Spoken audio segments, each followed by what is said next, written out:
আপনারা অটো দেখেছেন রাস্তায় চলতে, দেখুন এখানে অটো জমিতে চলাচল করতেছে। মূলত এখানে একটা বিএডিসির আলুর প্রজেক্ট আছে, সেখানে আলু সংগ্রহের কাজে এই ধরনের টমটম অটোগুলো ব্যবহৃত হচ্ছে। আমরা এগুলোকে মানে উটকো একটা ঝামেলা মনে করি রাস্তার, বাট দেখুন এগুলো কিন্তু ওই যে কাজে লাগতেছে। এখানে 3টা টমটম,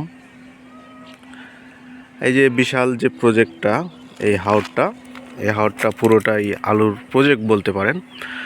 এই আলুগুলো সংগ্রহ মাঠ থেকে রাস্তায় নিয়ে যাওয়ার কাজগুলো দক্ষতার সাথে অটোগুলো করে আসতেছে। আর ওইদিকে দেখেন একটা বিএডিসির গাড়ি, যেটাতে লোড হচ্ছে।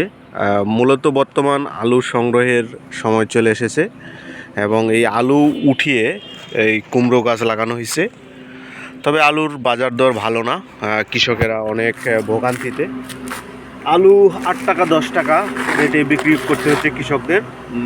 আলু তুলনামূলক বলতে পারেন যে খরচ বেশি এবং স্বল্প সময়ের ভিতর একটা ফসল, অর্থাৎ 75 দিনের ভিতরেই কৃষককে আলুর চারা রোপণ হতে ঘরে তুলতে হয়। তো এই শর্ট সময়ের মধ্যে মানুষের আলু করতে প্রচুর লোক জনবল বা শ্রমিকের দরকার হয়।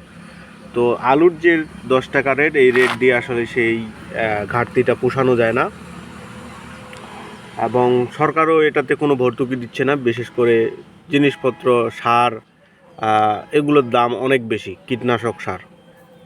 তো মোটামুটি একটা ভোগান্তিতেই আছে মানুষ বলতে পারেন আলু করে। এবং সামনের বছর এরকম প্রজেক্ট আর হবে কিনা জানি না আসলে।